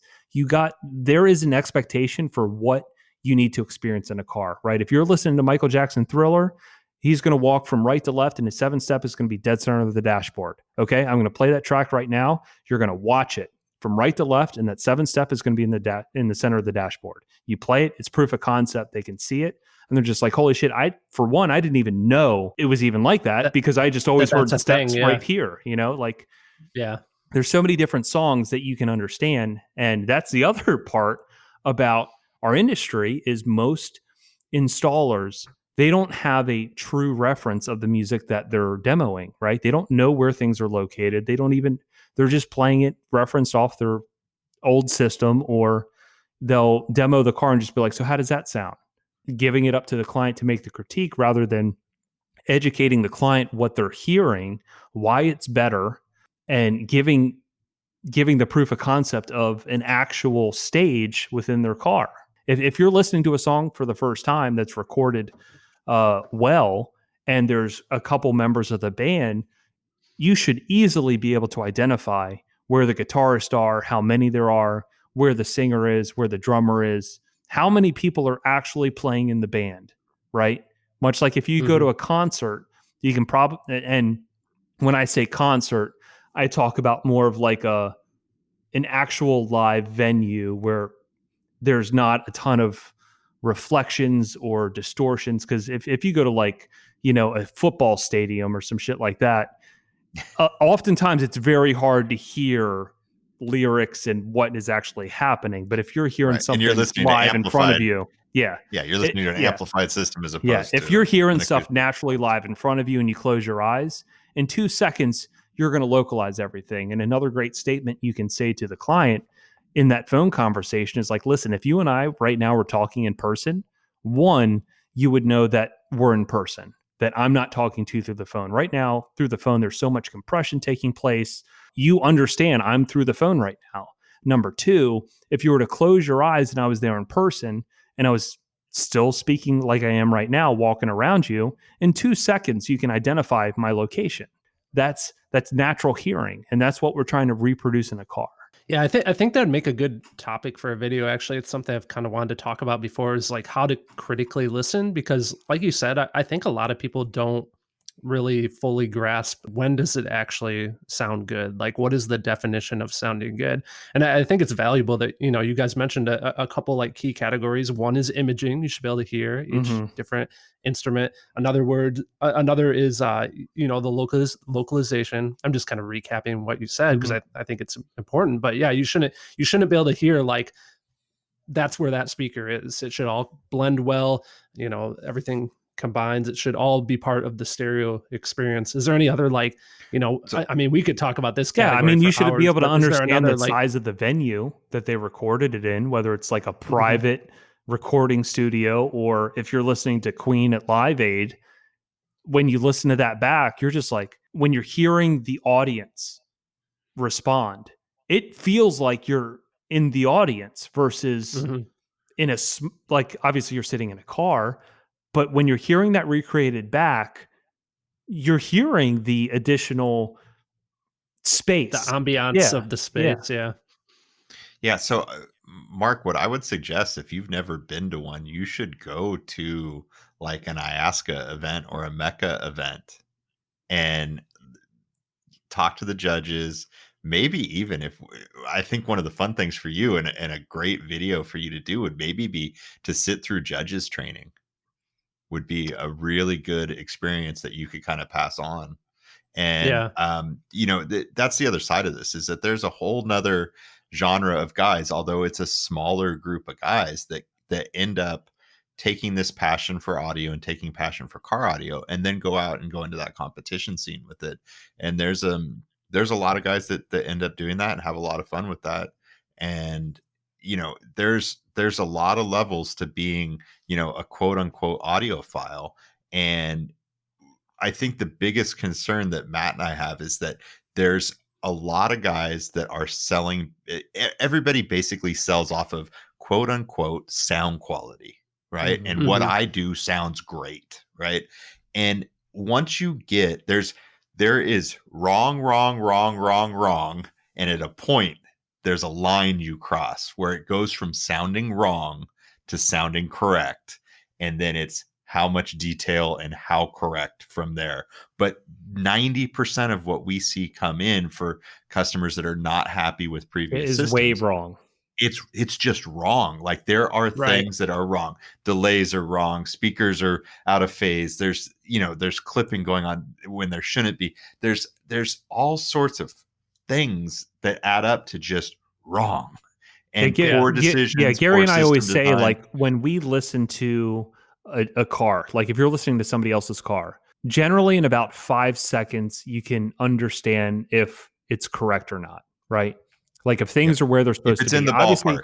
yeah, there's always a point of diminishing returns, or can you get more out of it? Can you not get more out of it? I think that's what I always kind of like to preach to my clientele is with the equipment that we design for the car, we can pretty much be certain that we're getting the full most out of the entire system. We're pretty confident that nobody else can make it sound better with exactly what you have currently. But that's the thing, is like in 2 seconds, you can really understand if it's correct or not. And when Gary and I were talking about this whole subject, I was saying that I try not to listen to a lot of cars at events like a Knowledge Fest or CES or SEMA because I don't have like a bullshit face. And I think, yeah, this was in your first podcast. I remember. Yeah. This. And I think now that like I'm saying this again, I feel like I can never sit in a car again because like people are just going to stare at my face. But they're mad judging me. But like, I think if it's right, if it's wrong. And there's been plenty of cars at these events where you're just like, man, how does this vendor have this car in this booth? Yeah. And I feel like it's kind of a tough position for the vendors because a lot of these vendors are reaching out to people local to the area of the event to have a car there to show. So they still have to like show respect to that person, but at the same time, is it really representing their product to people who are educated? Right. So it's tough. The law of diminishing returns really is like, I feel like very key to focus on though, because I mean, in my opinion, I think you could always make a system sound better. Like you could always do like just that little bit more, but it's the going from like this doesn't sound right at all to like, okay, this sounds like pretty darn good. I feel like that gets you to like 90%. And then from there, it's like, okay, are we going to compete with this car? Because then maybe, it's worth that additional expense of, doing like God level sound treatment where literally everything in the car has been taken out and treated. Like Nick was telling us how many hundreds of pounds of modeling clay stuffed in his dashboard. Yeah. Stuff like that. I mean, that is a huge expense, but at the end of the day, is it going to sound better? Yeah. But does it sound like, let's say the system total price was like 50 grand, outrageous number. Okay. Well, maybe not outrageous, but a pretty good budget. Right. And to go from like 50 grand to let's say 75 grand, that adds on an additional 50% of the budget, but 50 grand is probably still going to sound pretty darn good. And in a couple of things too, we've had this talk before here that when Matt and I do a system, there is kind of an audio budget and there's a fabrication budget. Exactly. So a lot of times when those budgets get to that 20, 30, 40, 50, 60, $100,000 mark, they're 25% audio and 75% fabrication or installation if that's insane amounts of sound treatment and that sort of thing. And when you say fabrication, that's obviously more like a labor value. Because I mean, let's be honest, like wood, that's cheap. That's literally like nothing. It's all the labor. Yeah. So yeah. But when you're taking like the Porsche GT3 where we did a carbon fiber subwoofer enclosure that's vacuum bagged and molded. Yeah, those materials are you know what I mean? Like just the amount of time that it takes to execute like that. I mean, it's tough because that same, not to give out numbers, but obviously the fabrication budget in something like that was more than double, or I would say maybe double the equipment cost. Yeah. Of what typical equipment installed would be. And to put that in perspective, for X amount dollars less, you could have gotten the same sound out of the car and gotten all the gear installed without the flash and without the fun. Right. And that's a big thing that we determine with each client, right?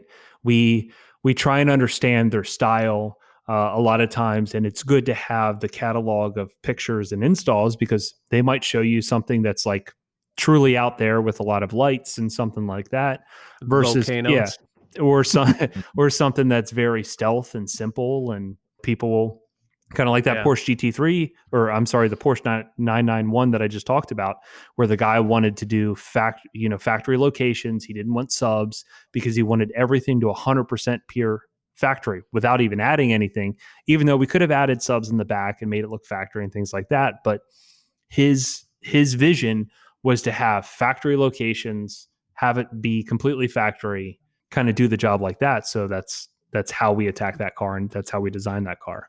So I have a question for you guys. What you got? So, and again, this is something I've been thinking about making a video, because I feel like it would help kind of bridge the gap between, professionals and like people that are going to potentially be a client and want to have a car built. And I'll give my answer first, because it's the only good answer I can think. Well, it's the only one I can think of off the bat, and I don't want you guys to steal it. But the question is going to be, what is something that people say, I guess, like all the time when you're in the initial like quote process, that it's kind of, what's like a question they have or something they say that you feel is kind of silly? I don't want to hear my car rattling down the street. Yeah. That's the one. Yeah. I don't want to be heard in the neighborhood. I don't want my car to rattle down the street.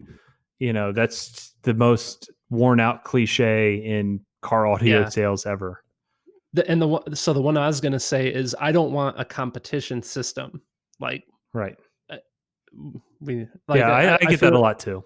What about you, Gary? I'm trying to think through. I feel that like I'll demo systems to customers and I'll explain what we've done, and they're impressed with the sound, they're impressed with the output. But when I tell them that there's like, oh, and this car has one 8-inch woofer in it, and they're like, well, I need more. And it's like, well, wait a second. You just got out of a car. You said you were like more than happy with everything that it did, but for no good reason, they've been trained that they need more or bigger woofers or more speakers or That is a video that I've made before, because I've tried to stress that, like, so many people, they'll message me, especially for like the enclosure designs and stuff, and they want to do like 215s ported in the trunk of a Civic. And I mean, like, it can be done. Oh, and they'll be like, oh, I still want, storage room. Right. And by the way, I looked up the specs, and cars.com says that it has like 48 cubic feet. Right. And I'm like, that's if they fill the trunk with water. That's not for an enclosure that you can take in and out of the car. But I mean, the point is, like, you can, if you know what you're doing and you have some good power with smaller subwoofers, you can create quite a bit of output, and speakers too, if they can handle the power. And like Matt was mentioning on this recent build with the mid bass, the 8-inch drivers up in the doors, like, man, I mean, if it's done right. Yeah, and the first comment that guy actually made in his car was, it sounds like there's three, and obviously a mid-bass woofer is different than a sub-bass woofer, right? So a mid-bass 8, for the people that are listening, is very different than an 8-inch subwoofer. But the comment that he made was like, Jesus, it sounds like there's 3 8s in the back that 3 8-inch subwoofers. And again, once it's done right, it has that freaking impact up front. But in today's car audio, kind of the style that I go with is always functionality and serviceability, right? So when we design a system, we don't want to infringe on any space that the client has that's usable. Mm-hmm. So if he, obviously there's always a point of, if somebody wants something substantial, okay, at some point you got to give up some space, right? You got to figure out what you're going to use the space for, but we always try and make the space usable. So, I mean, there's been multiple builds that we've done. We did a Corvette Z06 in which you kind of have to use all the space in the back if you're going to do subs and amps and make it look pretty. But we built in a dockable PVC thing that docks in where the top docks in at, so he could put luggage and groceries and stuff there. So if he's not showing it off, he can use the space 100% like normal and not mess up or touch any of the things that we did. But if he goes to Cars and Coffee, he can pop that thing out, and now it's like this gorgeous system, but it's totally functional, much like the Tesla 3 that we just did. The idea going into it is we're going to do a corner sub. Once I saw the space and how deep the trunk was, I said, listen, it's going to sound way better if we build a traditional enclosure, put it towards the back seats, as long as you don't need a pass through. You just let me know what you need this trunk for. He gave me measurements of a stroller that he has because he has a newborn child. He gave me the measurements of the stroller, and he said, as long as I can fit this in here, I'm good, right? Mm-hmm. So obviously we built it to perfectly fit that without touching or ramming into what we built. Yeah. But even in cases like that, a lot of times we'll build a panel that maybe there's embedded magnets in the carpet that you can't see, to where now this panel that we build can now protect something if you are storing stuff. But when he goes to hide import nights, he can pull that panel out and show everything off. But in a functional sense, he can use this trunk, and he can use it as a trunk. Like, he can throw stuff in there. He doesn't have to delicately put the stroller in there. He can, you can throw it in there without worrying about he's going to mess anything up. Yeah, I think that's too, like, that's kind of like the next level of fabrication, in my opinion. Like, when you're doing a bunch of crazy upgrades and you're adding all this stuff, but at the same time the integrity of the car is still all there, and the usability. I feel like that's something I really appreciate about both of your work, is like, the car is still a car. Like, you can still use it, it can still be a daily driver. And even I did this was a couple of years ago, but I did like more of a stealth build where the subs were firing up in the trunk. It was like built into the spare tire well, and which, by the way, that car did not have a spare tire from the factory, so it has oversized brakes. I'm sure you've run into that one too before, where, oh, you took up the spare tire well. It's like, so what? No, not to cut you off or to derail this conversation, but when a client talks about the importance of a spare tire, what do you say? AAA. Yeah, exactly. Unless you live in the desert or somewhere where like you would be screwed if you didn't have a spare. But I mean, I think in today's day and age, me being a car guy, there's probably a 0% chance I would ever get out, pop a spare out, take that little puny jack and try and rotate that thing around to jack up the car and put a spare on. I mean, with AT&T or Verizon or whatever phone service you have, whatever car insurance you have, you probably have 1 to 5 free tows a year, right? And I can't even myself. I'll probably get a flat tomorrow, but I can't even remember. I can't even remember the last time that I had to like do any kind of service like that, right? Without utilizing a free tow or something that I didn't have. The only downside to that, and it's that most of the time, at least for us, AAA wants to put your spare tire on for you.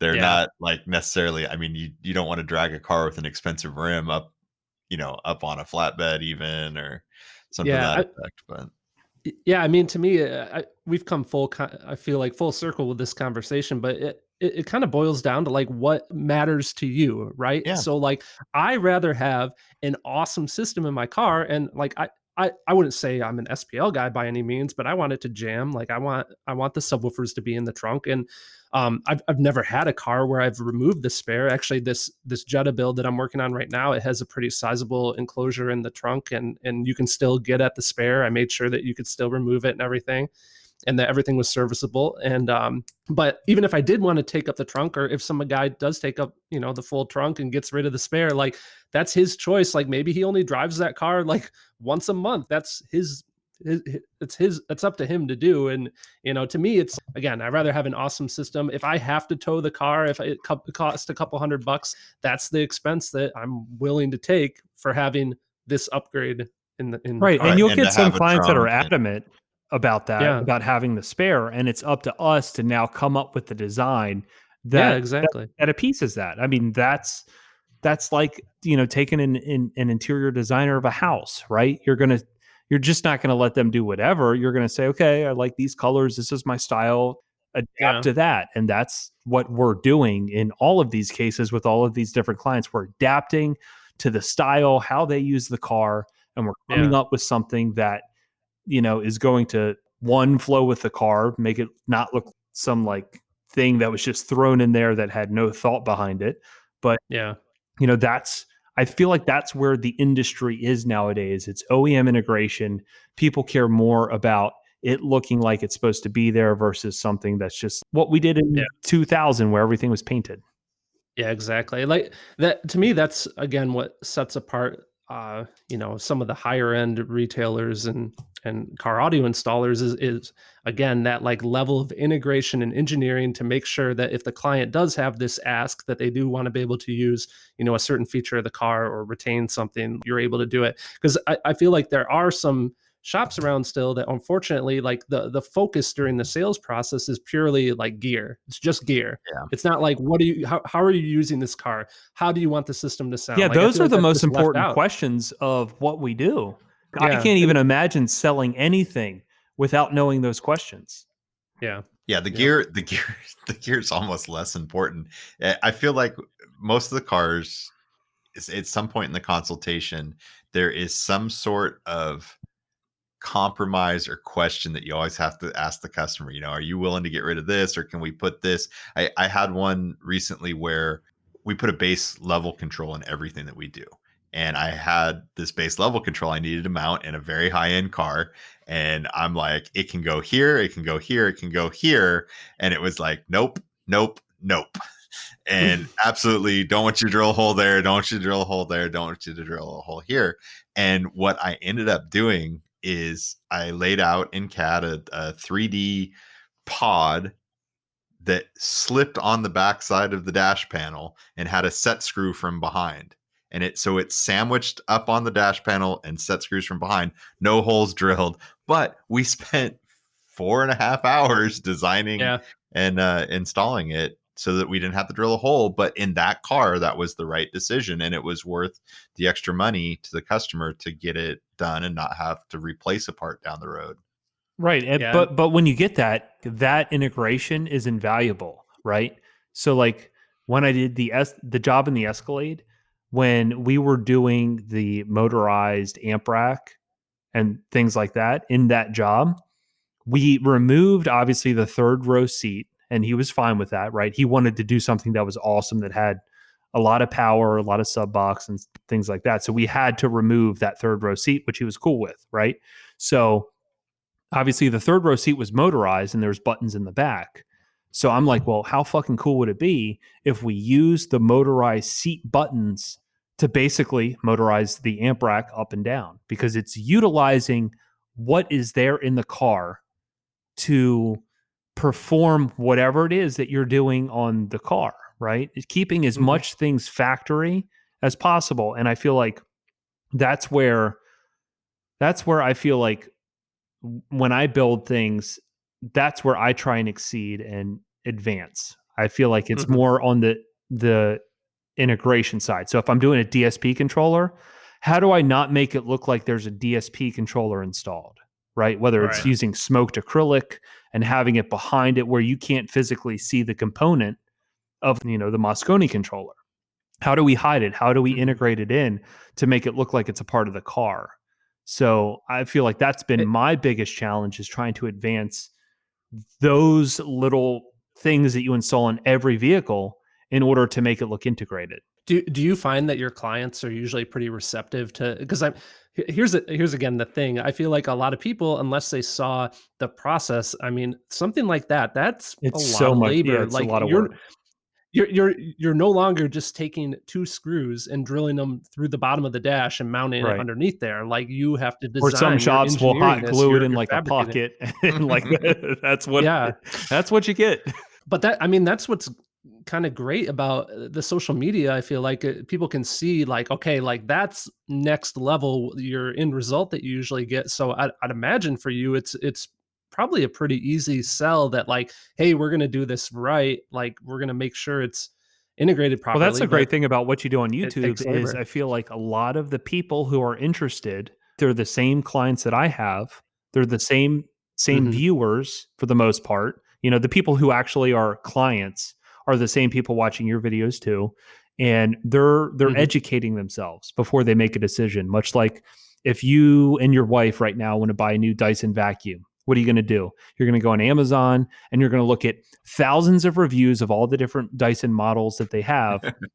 for 5 hours. Or I go to Yeah, YouTube, watch a for review. 5 Yeah. hours, so you know that you make the best decision possible. That's where we're at as a culture, and that's what is happening in our industry. And there's people seeing what you do, and that's now their new expectation of the product they should receive. So we're seeing two things. We're Right, seeing but people that are very unhappy with what they get from a shop, and then they'll call me or Gary or someone else and say, "Hey, I got this done at a shop. I know it's wrong, right? Because they're watching your videos and they they know it's wrong based on what they got, or based on their own experience and their own education, they know it's wrong." mhm. Yeah, that's what I wanted to kind of interject there is, you mentioned the Dyson, but that's kind of like a product example. I think it's critical to understand like the service side of things too, because like let's say your heater stopped working or whatever. Like it's not like you're just gonna buy a new heater off Amazon. You're gonna try to figure out how to fix it. So you look up a Mhm. how-to video on YouTube and you're like, okay, that's a lot of work. I don't have all that stuff. So I'm gonna hire a professional. But now you see the value. Right. You're like, okay, this Exactly. guy's gonna have to come. He's gonna have to take the whole thing apart to replace this one little dinky part. But that's a ton of labor. Like it makes sense. So that's what I mean. I've had a lot of shops tell me that that's what they like about the videos is, people understand more. Like, hey, there's a ton of work that goes into this stuff. So if you want to do it yourself. I mean, I advocate for going for it, but you got to understand it's going to take a ton of time, and it does take experience to learn. Yeah, I'll over be the years first to do say, it right. like, if So, I had to build a house, I feel like I'm good with tools and a good woodworker, but I'm not going to build a house like somebody who builds a house every day. Talking about wallpaper earlier yeah, in this podcast, right? When I hang that wallpaper with paste, that's the first time I've ever going to be doing it, right? I did Is that it going to once. turn out good? I hope so, because I feel like I'm pretty critical. But at the end of the day, is it going to be like somebody I could hire to do it? Probably not. And I'll be the first to admit that. yeah, I'm not just going to yeah. do wallpaper and slay it like I've been doing it for 20 years. It's probably going to have a lot of issues. Have you gotten any Yeah. horror stories, Mark? Like feedback from people that like watch your video and like, hey, I tried to do that and it ended up like this, and like anything like that? Um, not that I can think of offhand. I'm sure it's happened, but maybe people don't want They to don't want to share that. say it. Yeah, I mean, I try to be pretty detailed, so I think that the people that want to do it, they know like, okay, I can figure this out, but it's gonna take work. Have you ever So- done a contest or anything with your like a build off between your subscribers? No, that's another that's idea good. I've had though. Yeah, I that's wanted good. yeah, because Instagram added this like cool feature now where you can like vote and stuff. So I thought it'd be cool to And do then like do a like a battle of giveaway. builds. Yeah, you could probably have Yeah, like have one that's sponsored, audio picking control some gear or sponsor something. it and then do a giveaway. Yeah. It all comes down to time. I mean, you Oh guys know man, how dude, it it's is, so but difficult. And I thought it was yeah. super smart when Gary and I talked about doing a podcast, and I realized how now much we're like, extra now work you it see. is. we're doing that again. Yeah, I mean, people don't see the behind the scenes. I mean, let's say the podcast, for example. I mean, I'm sure you guys have been thinking about like what you want to talk about throughout the day to day, and like the same goes for We just YouTube wing it. We videos. don't Like we don't prep at all. It's Yeah, all we good. definitely don't prep. oh, No, you're full of it. No, You've 100%. definitely We been actually thinking a don't little think at bit. all. We just No, again. So here's well, the that's cool what's good thing about about the our industry, right? I feel like anytime that yeah, like Gary and I chat on the phone, right? This same conversation happens. If you and I chat at Knowledge Fest, this same conversation happens. So for us, we're used to this. So I mean, we can just go into it like a phone call. yeah, And that's kind of how I said to you, like it's kind of based around like if we're on the phone chatting about things or sitting at like a Knowledge Fest yeah, talking, that's where the conversation goes. It's super natural. It's organic. I feel like you can't pre-plan anything, but I feel yeah, like in your case, it's super hard with YouTube because you have to like, especially with you, because you're teaching people, I feel like you are opening yourself to criticism. So you have to make sure that you hit every angle yeah. so you're not criticized. Yeah, I mean, the live thing is nice. I mean, obviously we're not doing this live right now, but just the fact that we're bouncing off each other live, if you will, the content comes together Yeah. organically, like you mentioned. But I mean, there's the thing with the videos. Like I do a lot of behind the scenes like scripting, and like I have an endless list of ideas, and like putting together a checklist of what points I want to hit in a video, and like how I want to tell the story, and then the editing behind the scenes, and even all the thought process that goes into like what I'm going to title the video so that people will actually find it, and watch it, and like the thumbnail imagery. And there's so much stuff behind the scenes that isn't really seen. It's so much more than just turning on a camera and kind of hitting record and then uploading it. But I mean, it's all good, but there's quite a bit of It's work. like the difference between So. Matt doing a system and somebody putting just a set of speakers in a car. It's kind of the same thing. Yeah. Well, and that's the hard thing behind some of these stealthy systems. And like Tom Miller especially comes to mind. Some of the stuff that he does, like it's, well, all you guys, but him especially, some of the stuff, it's just like it can look so Yeah. OEM and What so exactly did you well do? integrated Yeah. that you would have no idea. You would literally have no idea. And people would be like, what? Like, why is that? It's so expensive. But expensive in quotes. By Can the you way, imagine 'cause how we much know time the value there. OEM has to create and design those door panels, right? So when we have the job at task to have, half, not even half, like 1,000th of the tools that the manufacturer has, and we have to design and create something that looks like it's supposed to be there, and it has to be functional, it has to be appropriate for the car. That takes time, and I would say that's the biggest time waster with me with YouTube is, for instance, I have like a Ford Excursion console on there that I built to look like a real console. And the amount of time that takes is like 5-6 days of labor. You know what I mean? With designing it, with creating it, with making it functional, with plugging and playing with the car, all that kind of stuff. So when you do the math, that's like a $6,000 to $8,000 console, right? When you can go out there and you can buy a Eddie Bauer console for the same car for $400 on eBay, and that's people's expectation that your console might be $1,000, right? But when you do the math and you're like, dude, this is created from nothing to include all the stuff that you want to include, and it's like seamless with the car to look like a brand new console, we're almost underselling it at that point. If you think about how much time is taken to actually create the console that was in the car from the beginning. Yeah. And by the way, there's only one. It's not like you're mass producing it. That's the other thing a lot of people don't understand is like how much shipped to Australia for that sub box. I'm just like, right. Huh? Yeah. Yeah. I'm not mass producing them. Yeah, when you make one of something, like it's going to be 1,000 times more the cost of when, like per part of when you're making 1,000 of something. like the cost comes down substantially when you are manufacturing. So, and the same can be said for car audio gear too. Like if people, they don't know that like the reason that some of the high end gear cost what it does is because one, there's so much R&D into that piece of gear that, there's endless pieces of prototypes that they've thrown away. That cost has to be recuperated somehow. They have engineers that they've been paying. That's an expense that has to be recuperated. Yeah, we were just talking to Nick about the Utopia M, and I think he threw out the number of like $3 to $5 million for just the Utopia. I don't know if it's all the speakers or whatever, but he was just saying that it's like $3 to $5 million to create the new Utopia, right? To go through all that. And that's also another thing that I use in the sales process of saying why I use the companies that I do. And for me, a lot of companies, they spend their R&D bucks and they focus their R&D money to like really one side of what they do, right? Because there's a lot of companies out there that build a lot of stuff, but you'll have a company like Focal, right? They've spent the R&D to make some of the world's best sounding home drivers.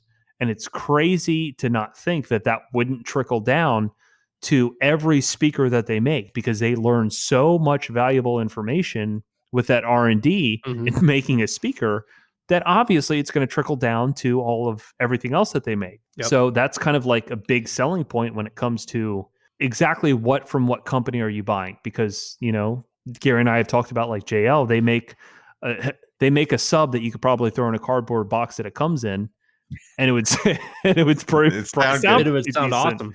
You know what I'm saying? Yeah. So I mean, like, Yeah. they've mastered that. They figured that out.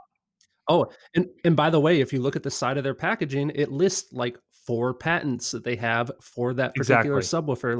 Like there is so much value in engineering, and I think you know I see a lot of the conversation of like this brand versus this brand. I try not to get too involved with it, but a lot of people, they don't know that if I wanted to start a speaker brand, I can literally call up an overseas build house. I can submit a JPEG logo and I can tell them like how much power handling I want and like what color I want the sub to be. And I can have a subwoofer lineup Yep. tomorrow. I can have a whole container of subs here. Like people don't, and there's a lot of companies Yeah, that that's that what they is the do. full, like that is their quote unquote R&D process. I call up and I say, I want to handle 500 watts and I want a big magnet on it because people purchase based on the size of magnets And you still. went And flames on the like, like, on the basket because yeah, Audiobond doesn't exist anymore. I feel like you're talking shit because I used to work for one of those companies a long time ago. I mean, there's nothing wrong with that business model, but like it kind of irks me when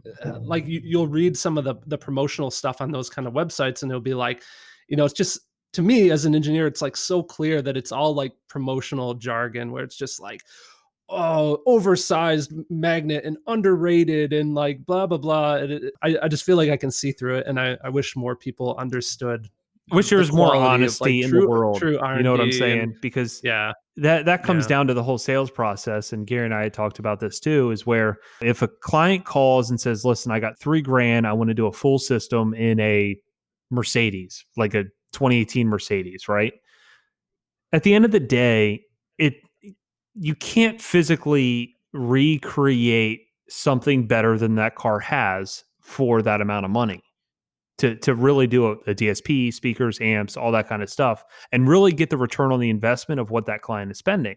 So rather than saying, listen, you're right, I have a $3,000 option for you, right? I have a perfect $3,000 option for you. You're lucky because I have that sitting here ready to go. Yeah. You know, I'm going to tell you that, like, Yeah. I'm going to educate you, tell you why and what has to happen in order to make the car sound better. And unfortunately, it's going to be something more like this. Not only in that conversation are you educating, you're building trust, because it's hard in today's world for somebody to tell you, listen, you know, I don't want to just take your money. I want you to be happy with when you spend your money, right? Right. So I think that's the big part of today, because you'll have a shop that be like, yeah, I'll sell you an SNI 35 LOC on your amplified system. We'll melt it to like goo, and Yeah. we'll throw Nice. some And speakers in there. We won't do a DSP. we'll throw this And prefab speaker box in the back Yeah. that you won't be able to and hear. then from. it's a mess. So I feel like there's so much just like to sell car audio today, you have to spend time to educate. And I feel like you do a great job of that. And maybe that perfectly wraps up the podcast, because you do a great job in trying to Thanks. look at every angle of what audio is in modern cars. And you try and educate the client in order to have them prepped when they go to a shop to understand what's entailed, versus the guy that Mhm. calls in and knows nothing. And he was envisioning his system to cost $1,500 to change a bunch of stuff. And at the end of the day, it's Yeah. $5,000. So let me ask you this too, like how much, because obviously I feel like YouTube, it's strange in that like everything has to be clickbaity for somebody to actually click on Yeah. it. So how much time are you spending on thumbnails and things like that for each video? That's almost like as important as the video itself to actually get somebody to click on it. Do you do any kind of Google Yeah. ads, or is everything just kind of organic? No, everything's organic. I've always kind of been against the ads because I feel like some of these companies, they learn if you're willing to spend Yeah, money then to they try won't to promote promote it. your Yeah. content. Yeah. But I don't know how true that is. I just that's kind of a suspect I feel feeling the that I same way have. too. But yeah, but I would say a lot of my content is very planned out, so I kind of know ahead of time. Like I'm kind of shooting for a thumbnail, if that Mhm. makes sense. Like I kind of already have like an idea like what I want to be like that value proposition and that hook before I'm even shooting the video. And then sometimes that will evolve as I shoot the video, and I'm like, maybe it's more interesting to show this. So it can change, but it's hard to put like an exact time on how long it takes. But I mean, I've spent we'll put it this way, I've spent like easily 2 hours before like messing around with a Mhm. thumbnail. Like, should I show this? Should I like highlight this part of the picture so it pops more? And and for titles too, like thinking about, okay, like what are the first like 3 words that are in this title that are gonna like get somebody interested? Big bass question mark, Exactly. or So like I feel like that's the kind is of thing that sucks about like me trying to play yeah, that game is I have to yep, say shit like, is this the best sounding Tesla? Just because it's yeah, like that's what's gonna make people click on it to see it.